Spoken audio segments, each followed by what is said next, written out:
புஸ்தகம் 21 51 அப்போது தேசம் அதிர்ந்து வேதனைப்படும். பாபிலோன் தேசத்தை குடியில்லாதபடி பாழாக்க பாபிலோனுக்கு விரோதமாய் கர்த்தர் நினைத்தவைகள் நிலைக்கும்.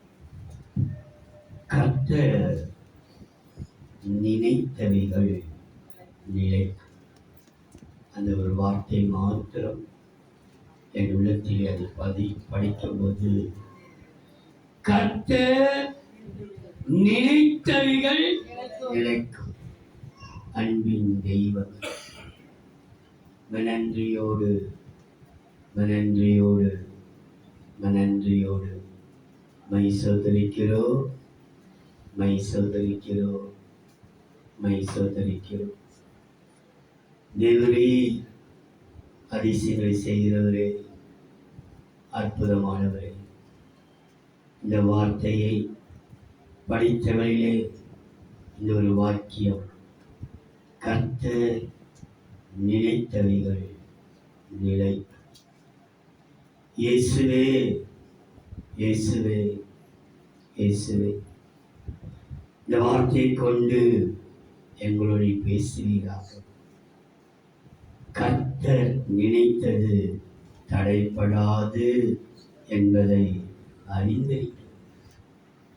கர்த்தர் நம்மை நினைத்திருக்கிறார், அவர் ஆசீர்வதிப்பார். உன் இளவயதின் பக்தியை நான் நினைத்திருக்கிறேன். ராகேலை தேவன் நினைத்தறினார். நோவாவையும் அவன் பேய் கொண்ட சகல காற்று ஜீவன்களையும் தேவன் நினைத்தறினார். அதை நினைக்கிற தெய்வம் இன்றைக்கு இந்த 10ஆம் தேதி மே மாதம் இந்த பிள்ளைகளுக்காக நீ கொடுக்கிற வார்த்தை, கர்த்தர் நினைத்தது நிலைக்கும். அது அசையவே அசையாது, அது பெயரவே பெயராது. இந்த வார்த்தையை கொண்டு உங்களோடு பேசுங்க.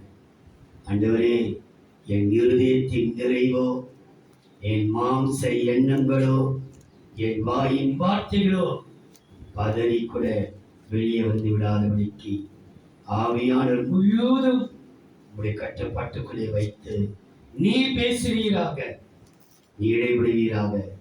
பேசுவீங்கள் அல்ல, உங்களிலிருந்து தேவ ஆவியானவரே பேசுவாராக.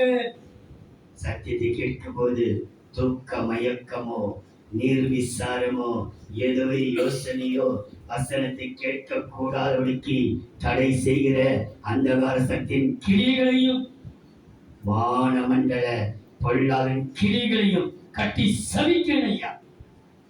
சபையாருக்குள்ளே ஒரு விழிப்பினாவி தருவீராக. வேதத்தை கேட்கக்கூடிய இருதயத்தை திறந்தருவீராக. நீ பேசுவீராக.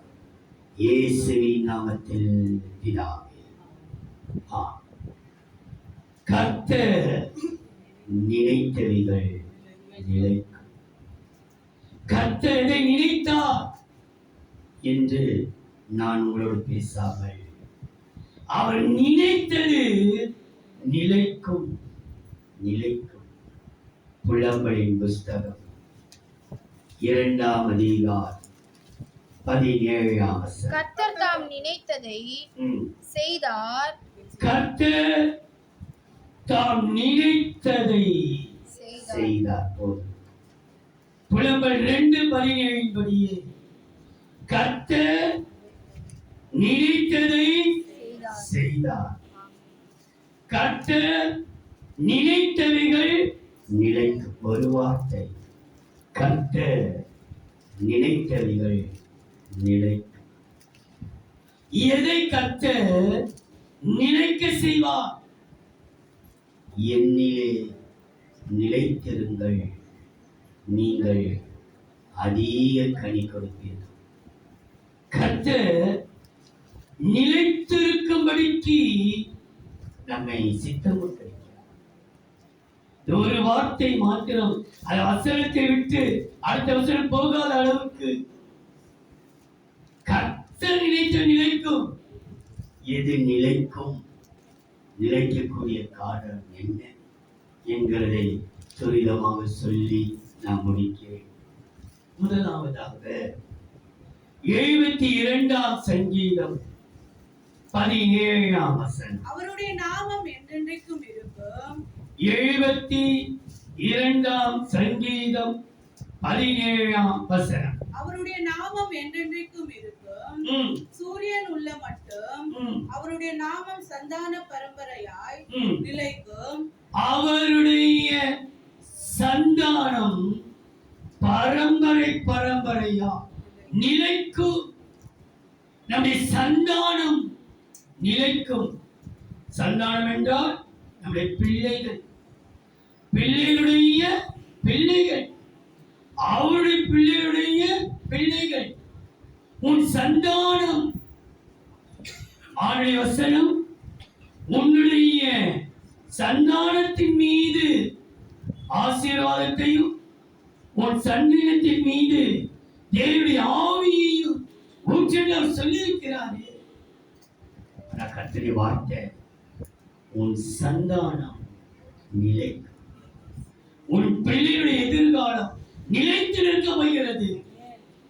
எந்த விதத்திலையும் நம்முடைய வயதோ பாதி வயதுல கத்து எடுக்க ஒரு நாளும் விடவே மாட்டார். விடவே மாட்டார். நம்முடைய சந்தானம் நிலைக்கும் என்று சொல்லப்பட்டிருக்கிறது. நம்முடைய சந்தானத்தை குறித்து வேதம் என்ன சொல்கிறது? யோபின் புஸ்தகம் 5ஆம் அதிகாரம் 25ஆம் வசனம். யோபு 5ஆம் அதிகாரம் 25ஆம் வசனம். உம்முடைய சந்தானம் பெருகி, உம்முடைய சந்தானம் பெருகி, உம்முடைய சந்ததியார், உம்முடைய சந்ததியார் பூமியின் பூண்டுகளைப் போல இருப்பார்கள் என்பதை அறிந்து கொள்வீர். அறிந்து கொண்டு பிள்ளைகளுடைய சந்தானம், உடைய வம்சம், உடைய கோத்திரம் எல்லாம் ஆண்டவர்கள் பெருகி நல்ல ஒரு வளர்ச்சி அடையுமா. ஆண்டுடைய வார்த்தை, கர்த்தர் நினைத்தவைகள் நிலைக்கும். நம்மை குறித்து தேவன் ஒரு திட்டம் வைத்திருக்கிறார். தேவன் திட்டம் வைத்திருக்கிறார். அநேக நெருக்கத்தின் மத்தியிலே தேவ பிள்ளைகளே, நாம் சாட்சியை கேட்டோம். தீவிகா கூட சொன்னார், சிறுவடியை பாருங்கள். அந்த ஒரு வருஷம், ஒரு 2 வருஷம் கொஞ்சம் தள்ளி போனாலே வேலை செய்வார். வாசித்து பாருங்கள். ஏசாயாவின் புஸ்தகம் 44ஆம் அதிகாரம் 3ஆம் வசனம். ஏசாயா 44ஆம் அதிகாரம் 3ஆம் வசனம். தாகம் உள்ளவன் மேல் தண்ணீரையும், தாகம் உள்ளவன் மேல் தண்ணீரையும், வறண்ட நிலத்தின் மேல் ஆறுகளையும் ஊற்றுவேன். உன் சந்ததியின் மேல் என் ஆவியையும், உன் சந்ததியின் மேல் என் ஆவியையும், உன் சந்தானத்தின் மேல் என் ஆசீர்வாதத்தையும் ஊற்றுவேன். சந்தானம் பேரப்பிள்ளைகள், பேரப்பிள்ளைகள், பேரப்பிள்ளைகள், சந்ததி மேல் சந்ததிகள். உன் சந்ததியின் மேல் என் ஆசீர்வாதத்தையும், உன் சந்தானத்தின் மேல் என் ஆவியையும் ஊற்றுவேன். கர்த்தர் ஊற்றுவா. நம்ம சந்தானத்தை கர்த்தர் ஆசீர்வதிப்பா. நம்மை ஆசீர்வதிப்பதான் கர்த்தருக்கு பிரியமாச்சு. அவர் ஆசீர்வதிக்காவிட்டால் வேற யாருமே ஆசீர்வதிக்க முடியும்? சொல்லுங்கள் பார்க்கலாம். அப்ப நம்மையும் நம்முடைய சந்தானத்தையும் கர்த்தர் தான் ஆசீர்வதிப்பார். இதை ஏசாயா சொல்கிறார் பாருங்கள். இன்னொரு வசனத்தையும் 61ஆம் அதிகாரம் ஏசாயா 9ஆம் வசனம். அவர்கள் சந்ததியானது, ஏசாயா 61ஆம் அதிகாரம் 9ஆம் வசனம். அவர்கள் சந்ததியானது ஜாதிகளின் நடுவிலும், அவர்கள் சந்தானமானது ஜனங்களின் நடுவிலும் அறியப்பட்டிருக்கும். எப்படி இருக்குமா? அறியப்பட்டு உன் பிள்ளைகள் எல்லாம் மறைஞ்சிருக்க மாட்டார்கள். வெளியரங்கமாக கர்த்தர் அறியப்பட்டிருப்பார்கள். இன்னாருடைய மகன், இன்னாருடைய பிள்ளை, இன்னாருடைய தகப்பன் சொல்கிற அளவுக்கு உடைய சந்தானங்கள் அறியப்பட்டிருக்கும். அவர்களை பார்க்கிற யாவரும் அவர்கள் கர்த்தரால் ஆசீர்வாதம் பெற்ற சந்ததி என்று ஆ. அறிந்து கொள்வார்கள். அவளை பார்க்க யாருன்னா இவன் எல்லாம் கர்த்தரால் ஆசீர்வதிக்கப்பட்ட சந்தானம், ஆசீர்வதிக்கப்பட்ட சந்ததி. உடைய சந்ததி எல்லாம் நீங்க பாருங்க, பிள்ளைகள் வளர வளர வளர்ச்சி அடைய ஆசீர்வாதம் வளர்ந்து கொண்டே இருக்கும். ஒரு குறைவு இருக்காது, ஒரு குறைவு இருக்கவே இனிவருடைய ஆசீர்வாதத்தை எந்த சக்தியாலும் எடுக்கவே முடியாது, அழிக்க முடியாது. எல்லாருக்கும் யாரு சொல்லலாம், இவர்கள் ஒரு ஆசீர்வதிக்கப்பட்ட சந்ததி, இவங்க இந்த வீட்டுக்கு வந்ததுனால செழித்திருக்கிறார்கள், இந்த மகள் வந்ததுனால, இந்த மகன் வந்ததுனால இந்த குடும்பம் செல்வ செழிப்பா இருக்குது அப்படி சொல்லுகிற அளவுக்கு தான் நம்முடைய சந்ததி கட்ட வைப்பார். ஐயோ எந்த நிமிஷம் தெரியல மூதேவி அப்படி சொல்ல விட மாட்டார்கள். இவங்க வந்து ஒரு பெரிய ஆசீர்வாதம், எப்ப பட்டாலும் தூங்கினே கிடக்குது சொல்லுகை விடவே மாட்டார். நீ போனது அந்த குடும்பத்துக்கு ஒரு பெரிய அறியப்பட்டிருக்கும். அந்த சந்ததி ஒரு ஆசீர்வதிக்கப்பட்ட சந்ததி. ஆனா நீங்க பாருங்க, இந்த சந்தானம் வந்த இடத்துல எல்லாம் ஆசீர்வாதத்தை அதிகமா சுற்றி காண்பிக்கிறது. பாருங்கள், ஏசாயாவின் புஸ்தகம் 65ஆம் அதிகாரம் 23 24. அவர்கள் விரோதமாக உழைப்பதில்லை. ஏசாயா 65 23 24. அவர்கள் விருதமாக உழைப்பதில்லை, அவர்கள் துன்பம் உண்டாக பிள்ளைகளை பெறுவதும் இல்லை. துன்பம் உண்டாக பிள்ளை துன்பமே வழியே வேதனை இல்லாமல் கட்ட பெற்று கட்ட கிருபை செய்வார். அழகா நீ படிக்கிற வேலை கட்ட துன்பம் உண்டாக பெற்று விட மாட்டான். கூச்சல் கேட்கிற அளவு நரகத்தில் கேட்கவே கத்துவார். ஐயோ அம்மா ஐயோ, அப்படிப்பட்ட ஒரு வேதனை கத்தோடைய நியமனம். நீ அதிக வேதனையோடு பிள்ளை பெறுவான். ஆனா அதே வசனம் திரும்ப வருகிறது, துன்பத்தோடு என்ன செய்ய மாட்டேன், பிள்ளை பெறுவதில்லை. அவர்களும் அவரோடு கூட அவர்கள் சந்தானமும் கர்த்தராலே ஆசீர்வதிக்கப்பட்ட சந்ததியாய் இருப்பார்கள். அப்பொழுது அவர்கள் யாரு என்னால் அங்கீகரிக்கப்பட்ட என் சந்தானத்தார் அவர்கள் கூப்பிடுவதற்கு முன்னே நான் மறு உத்தரவு கொடுப்பேன். கூப்பிடுக்கு முன்பாக என்ன செய்வாரா, கூப்பிடுறதுக்கு முன்னா பாடுக்கு நான் இருக்கிறேன்னு சொல்வார். நான் உனக்காக இருக்கிறேன், நீ கூப்பிடாத நானே வந்துட்ட வரணும். அப்பாடுக்கு ஒளிவு நிற்பாராம். அப்பாடுக்கு மறுத்தல் உடனே மறுத்தல். ஏன் தெரியுமா,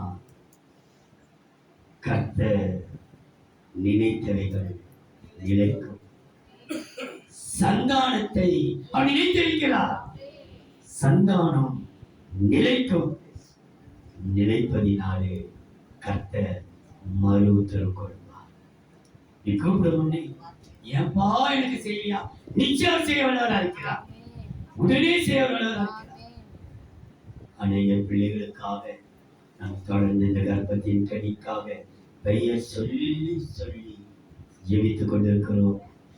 நிச்சயம் உங்களுக்கு சொல்கிறேன், இந்த மே மாதம், இந்த டிசம்பர் மாதத்திலே கர்ப்பதிகள் நிற்பீர்கள்.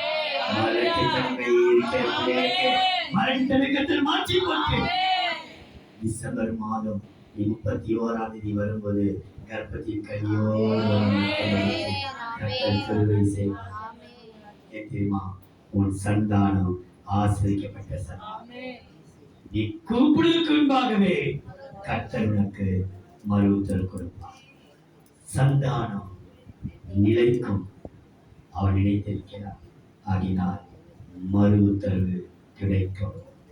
இரண்டாவது, பிரசங்கியின் புஸ்தகம் 3ஆம் அதிகாரம் 14ஆம் வசனம். பிரசங்கி 3ஆம் அதிகாரம் 14ஆம் வசனம். தேவன் செய்வது எதுவோ அது என்றைக்கும் நிலைக்கும் என்று.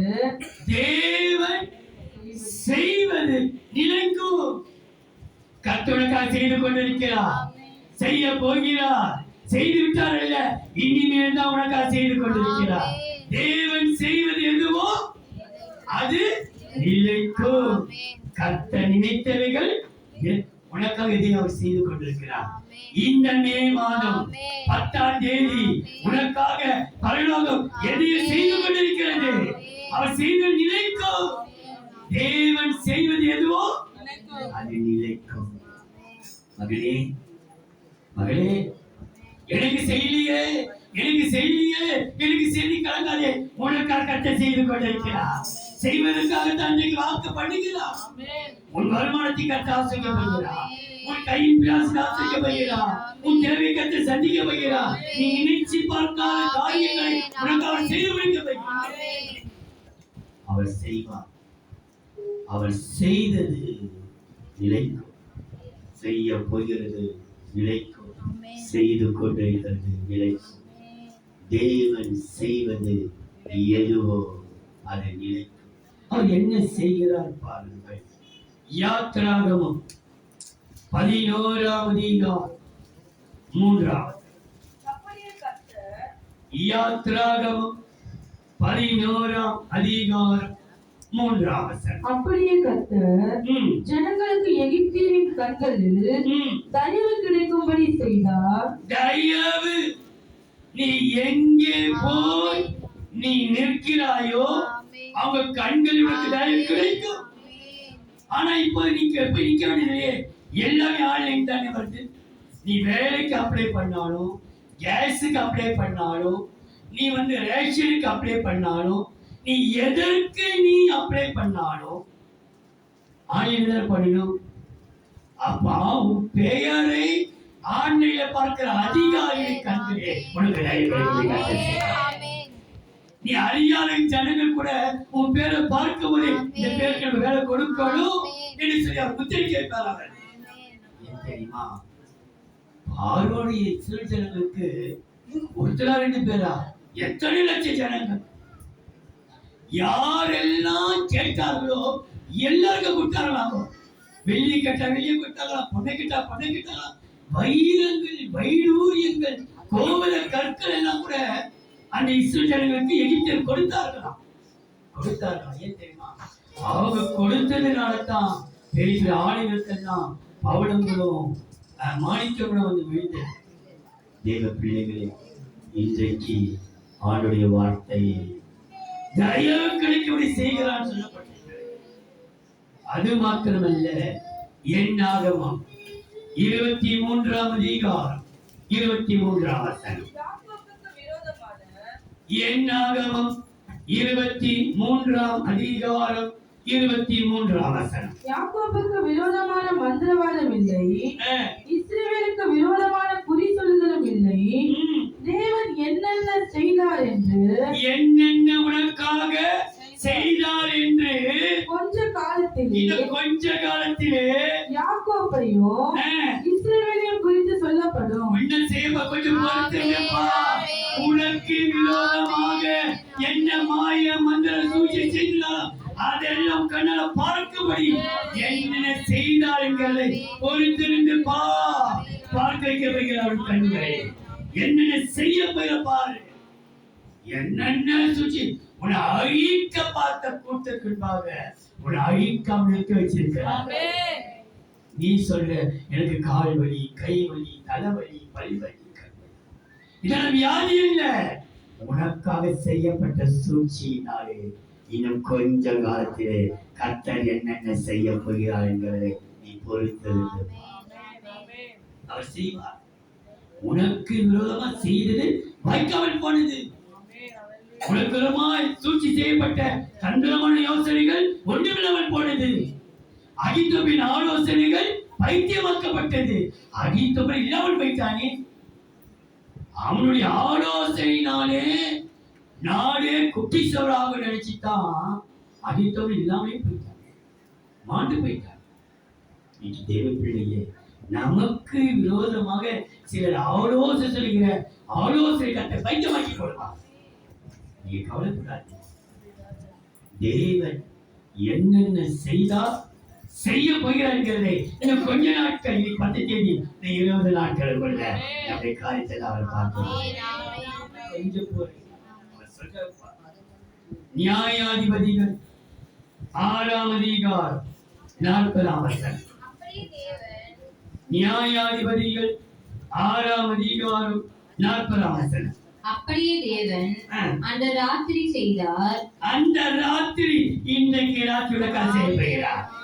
அந்த ராத்திரி செய்தார். தோல் மாத்திரம் காய்ந்திருந்தது. தோல் மாத்திரம் காய்ந்திருந்தது. பூமி எங்கும் பனி பெய்திருந்தது. அவன் சோதித்தான். கிதியோன் சோதித்தான். பனிமா வெறும் தோல் மாத்திரம் காய்ச்சி இருக்கணும், தரெல்லாம் நினைச்சிருக்கணும். செய்தா இப்ப சொல்றான் தோல் மாத்திரம் நினைச்சிருக்கணும், பூமியெல்லாம் காஞ்சிருக்கணும். அதே செய்தார். உனக்காக அவர் எதையே செய்வார். நீ விசுவாசித்தார். இந்த ராத்திரியிலே அவர் குறித்த ராத்திரியிலே தேவன் அந்த ராத்திரியிலே தேவன் செய்தார். யாருக்குமே தெரியாத ஒரு ராத்திரி உனக்கு காத்து கொண்டிருக்கிறது. தேவன் செய்கிற ராத்திரியை எதிர்பார்த்து கொண்டிரு. நீ பகலிலே கர்த்தருடைய வார்த்தை வருகிறது. அந்த ராத்திரி தேவன் செய்தார். ஒரு ராத்திரி உனக்காக செய்யப்பட போகிறது. எல்லாரும் தூங்கிக் கொண்டிருக்கிறார்கள். தூதனை அனுப்பினார். ராத்திரியே சங்கார தூதனை இஸ்ரவேல் ஜனங்கள் எல்லாம் பாதுகாக்கப்பட்டார்கள். எகிப்தியர்கள் சங்கரிக்கப்பட்ட ராத்திரி அது. தேவப்பிள்ளையே, உனக்காக ஒரு ராத்திரி காத்து கொண்டிருக்கிறது. பயந்துடாதே. இந்த ராத்திரியை அவரால் செய்ய முடியும். அது உன் கையில இருக்கிறது. நீ போராடி பார். நீர் என்னை ஆசிரியத்தால் ஒழிய நான் உண்மை போக ராத்திரி எல்லாம் போராடினான். ராத்திரி எல்லாம் போராடினான். அன்னைக்கு ராத்திரியே ஒரு பெரிய வழியை கற்றுக் கொடுத்தார். தேவன் ராத்திரியை செய்தார். 78ஆம் சங்கீதம் 12ஆம் வசனம். அவர்களுடைய பிதாக்களுக்கு முன்பாக 78ஆம் சங்கீதம் 42ஆம் வசனம், 12ஆம் வசனம், 43ஆம் வசனம். அவர்களுடைய பிதாக்களுக்கு முன்பாக எகிப்து தேச சோவான் வெளியிலே அவர் அதிசயமானவைகளை செய்தார். அவர் என்ன செய்தாரா? அதிசயமானவைகளை செய்தார். 43ஆம் வசனம். அவர் எகிப்திலே தம்முடைய அடையாளங்களையும் சோவான் வெளியிலே தம்முடைய அற்புதங்களையும் செய்தார். அங்க போடப்பட்டிருக்கிற சோவான் வெளியிலே அதிசயத்தை செய்தார். இங்க போடப்பட்டிருக்கிறது அற்புதங்களை செய்தார். உனக்காக ஒரு ராத்திரியே ஒரு பக்கம் அற்புதம், ஒரு பக்கம் அதிசயம் நடந்து கொண்டே இருக்கிறது. இதற்கு மேலான ஒரு காரியத்தை கர்த்தருக்காக செய்யப்படுகிறார். லூக்காவின் சுவிசேஷம் 1ஆம் அதிகாரம் 49ஆம் வசனம். லூக்கா 1ஆம் அதிகாரம் 49ஆம் வசனம். வல்லமையுடையவர் மகிமையானவைகளை எனக்கு செய்தார். வல்லமையுடையவர் மகிமையானவைகளை யாருக்கு செய்தார்? சொல்லலாமா எல்லாரும் சேர்த்து? வல்லமையுடையவர் மகிமையானவைகளை எனக்கு செய்தார். எனக்கு செய்தார். வல்லமையுடையவர் மகிமையானவைகளை எனக்கு செய்தார். அவர் செய்து கொண்டிருக்கிறார். அவர் செய்தது எதுவோ அது நிலைக்கும். சந்தானம் நிலைக்கும், மறுத்தருக்கும். செய்வது நிலைக்கும், மகிமையான நிலை. எதை செய்வாராம்? மகிமையான. 3. ஏசாயாவின் புஸ்தகம் 51ஆம் அதிகாரம் 8ஆம் வசனம்.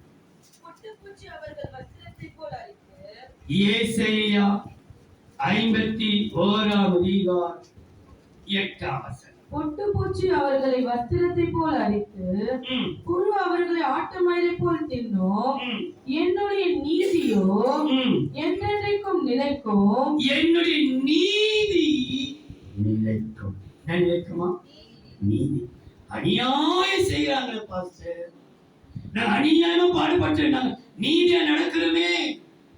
உடைய நீதி நிலைக்கும். கர்த்தர் நிலைத்தவைகள் நிலைக்கும். நம்முடைய சந்தானம் நிலைக்கும். நம்முடைய செய்வது நிலைக்கும். நமக்காக நீதி நிலைக்கும். நீதி தோற்காது.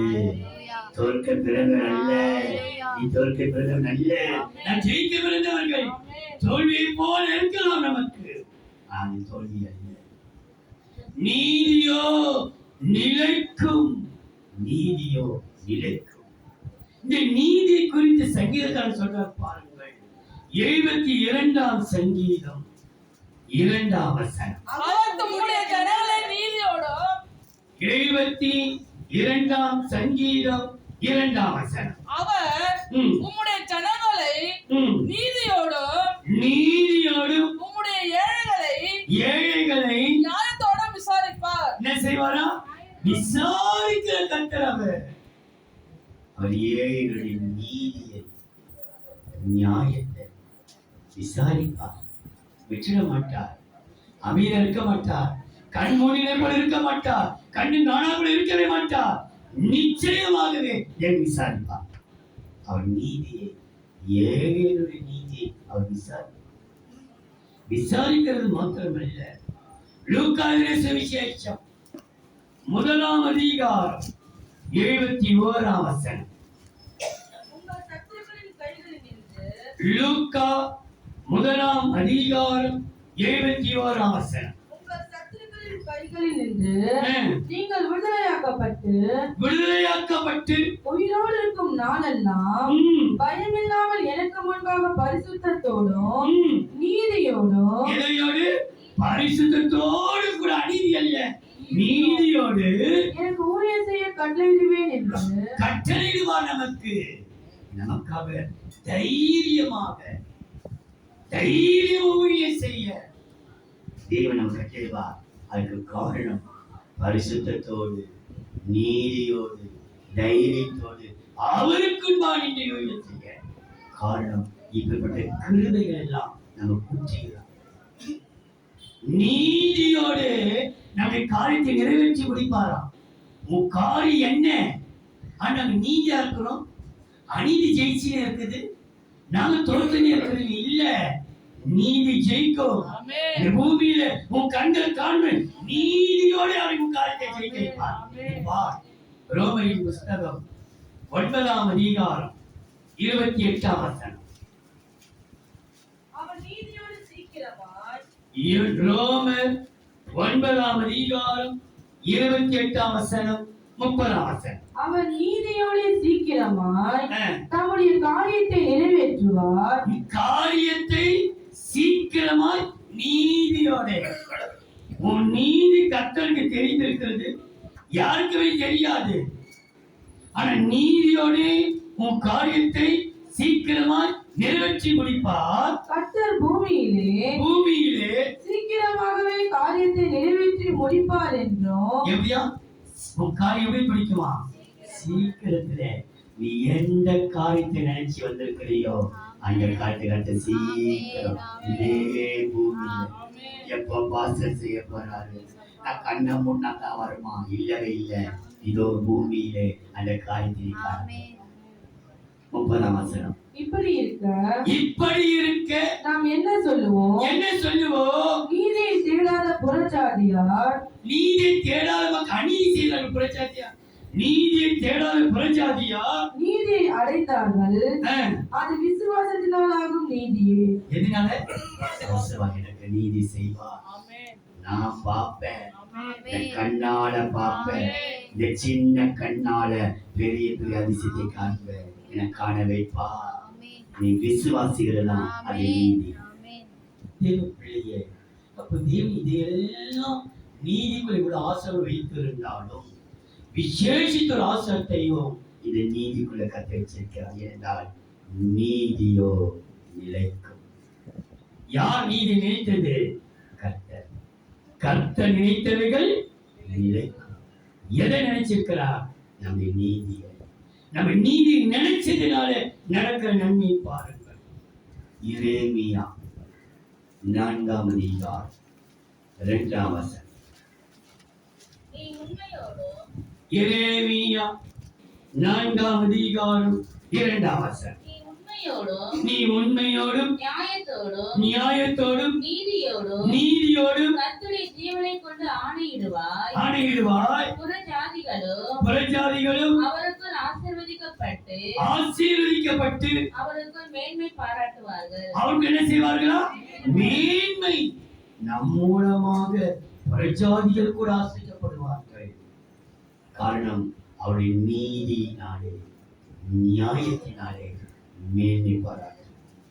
நாம் மேன்மை பாராட்டுலாம் கர்த்தரை குறித்தே கர்த்தரே செய்தார். மேன்மை பாராட்டு கர்த்தரை மேன்மைப்படுத்துவார். மறு உத்தரவு கொடுப்பார். மகிமையானவரை செய்வார். மேன்மைப்படுத்துவார். உங்களையும் என்னையும் கர்த்தர் மேன்மைப்படுத்துவார். காரணம் சந்தான நிலைக்கும் தேவன் செய்வது நிலைக்கும் நீதி நிலைக்கும். 148 சங்கீதம் 6 வசனம். அவர் அவைகளை 148 சங்கீதம் 6 வசனம். அவர் அவைகளை என்றைக்கும் உள்ள சதா காலங்களிலும் நிலைக்கும்படி எவைகளை நிலைக்கும்படி செய்தார். மாறாத பிரமாணத்தை பிரமாணம் நமக்கு மாறாத பிரமாணத்தை நம்முடைய உள்ளத்திலே கர்த்தர் பிரமாணத்தை தெரிவிக்கிறார். நம்முடைய பிரமாணம் நம்முடைய உள்ளத்திலே எழுதப்பட்டிருக்கிறது.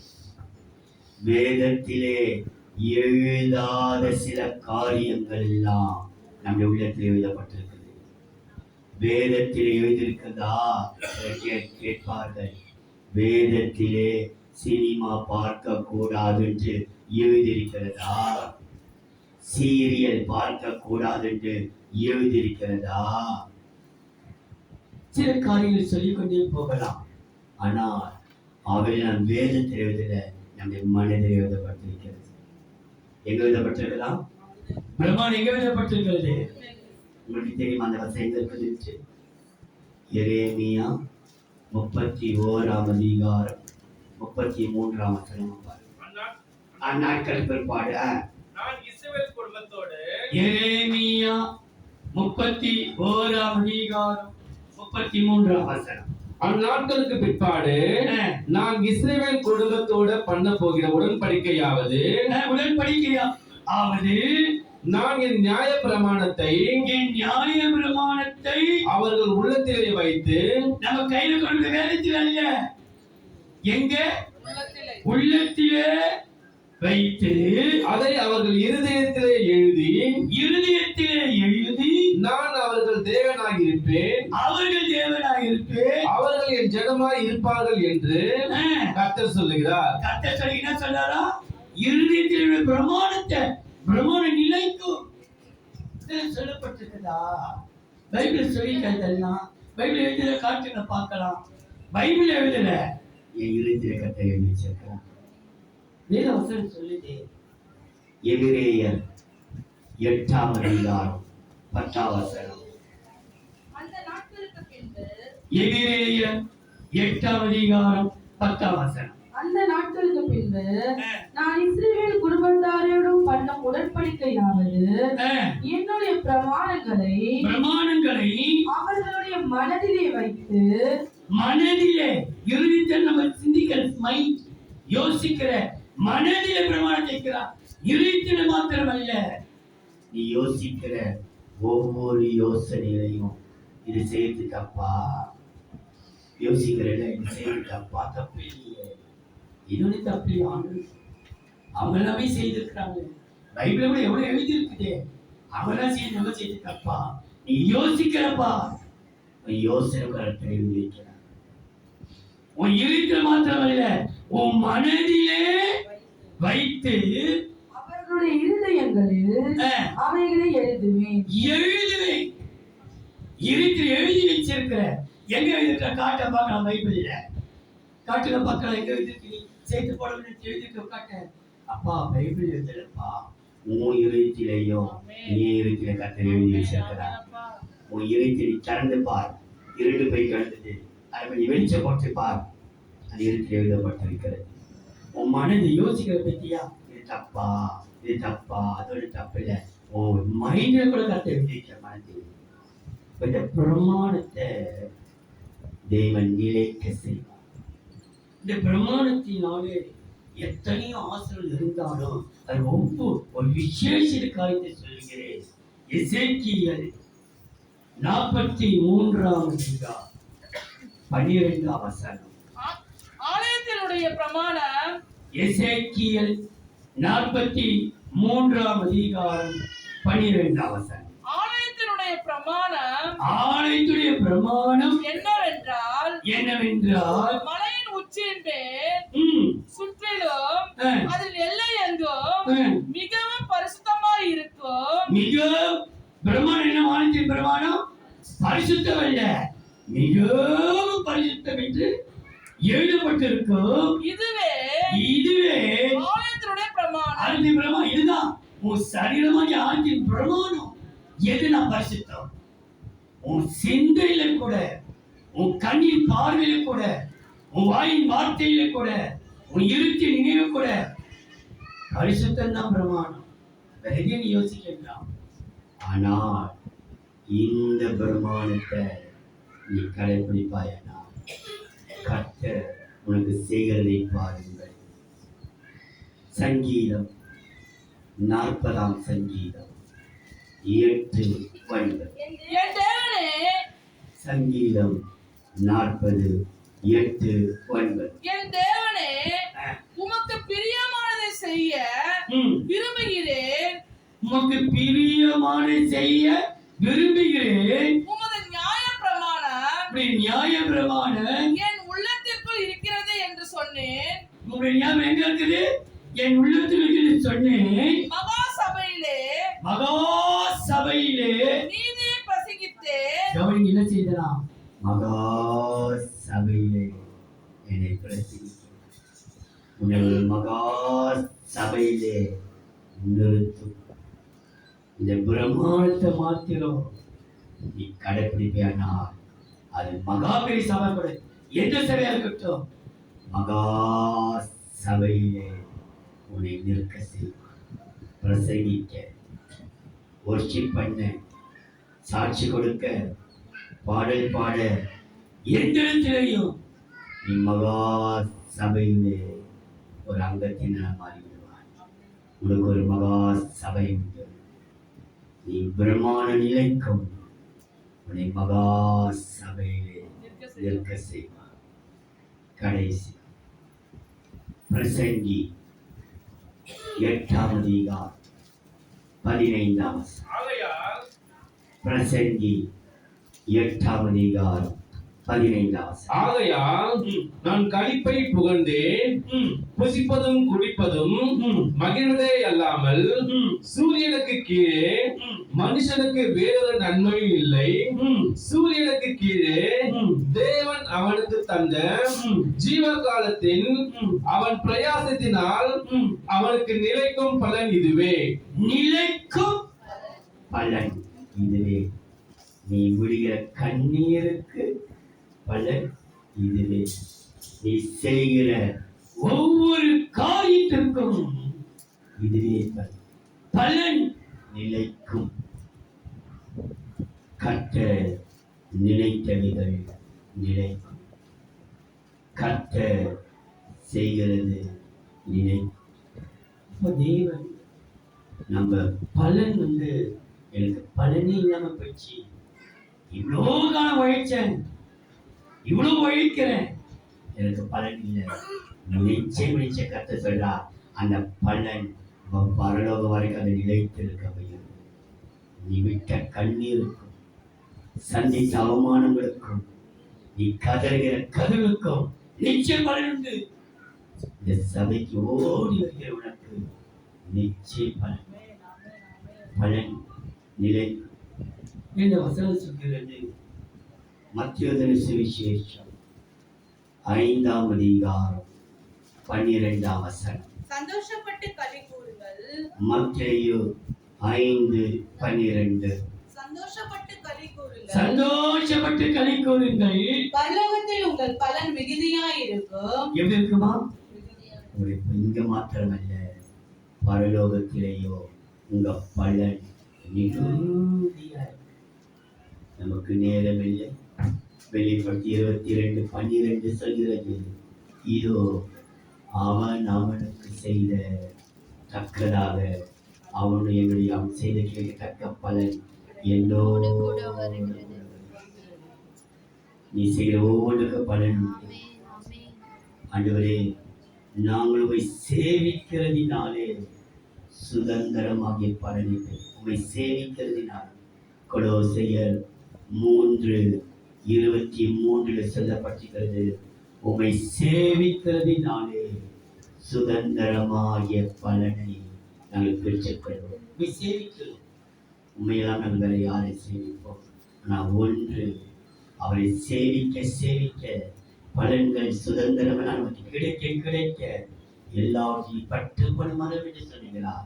கர்த்தர் 100க்கு 100 உனக்கு முழக்க செய்யப்படுகிறவர். 100க்கு 100 முளைக்கும். நீ விதைக்கிறது முளைக்க எழுப்பும். வாசியுங்கள் லூக்கா 8ஆம் அதிகாரம் 8ஆம் வசனம். சில விதை நல்ல நிலத்தில் விழுந்தது. லூக்கா 8:8. சில விதை நல்ல நிலத்தில் விழுந்தது. நல்ல நிலத்தில் விழுந்தது. அது முளைத்து ஒன்று 100ஆக பலன் கொடுத்தது என்றார். எப்படி கொடுத்ததா? 100க்கு 100. நீங்க மத்தேயு, மார்க்கு, யோவான் எல்லாம் 100க்கு 30 கொடுத்தது, 100க்கு 60 கொடுத்தது என்று சிலது 100ஆகவும் சிலது 30ஆகவும் சிலது 60 பலன் கொடுத்து போடப்பட்டார். ஆனால் லூக்கால மாத்திரம் சொல்லப்பட்டிருக்கிறது, அது ஒரு வித 100க்கு 100 முளைத்தது. கர்த்தர் முளைக்க செய்வார். நீ பட்டுப்படும் வர சொல்றாங்க, அவ்வளவு வாழ்க்கை முடிச்சு சொல்கிறார்கள். இனிமேல் தான் நீ முளைத்து 100க்கு 100 பலன் கொடுப்பார். கர்த்தரை முளைக்க செய்வார். தேவன் கர்த்தர் நினைத்தவைகள் நிலைக்கும். எதை நிலைக்க செய்வார்? சந்தானம் நிலைக்கும், செய்வது நிலைக்கும், நீதி நிலைக்கும், பிரமாணம் நிலைக்கும், பலன் நிலைக்கும். நிலைக்கிறதினாலே மறு உத்தரவு கிடைக்கும், மகிமையானவில் கிடைக்கும், மேன்மை உண்டாகும், மகாசபையில் நிற்க வைக்கும், உன்னை முளைக்க வைக்கும். நீயே முளைக்க செய்வாரா? அன்பின் தெய்வம், நன்றியோடு சோதரிக்கிறோம். தேவரே, பிதா, குமாரன், பரிசுத்த ஆவியின் நாமத்தினால் இந்த பிள்ளைகளுக்கு நேராய் கைகளை உயர்த்தி ஆசீர்வதிக்கிறேன். கர்த்தாவே, நீர் ஆசீர்வதிப்பீராக. சண்டே ஸ்கூல் உயர்ந்திருக்கிறது, திருப்பந்திருக்கிறது ஐயா. பிள்ளை பிரதிஷ்டை, பிறந்தநாள் பிள்ளைகளுக்காக, திருமண தம்பதிகளுக்காக ஜெபிக்க வேண்டியிருக்கிறது. எல்லாவற்றையும் கர்த்தர் பெரிய காரியத்தை செய்ய நாமத்தை பயன்படுத்திக் கொள்ளும். இயேசுவின் நாமத்தில் பிதா. ஆமென்.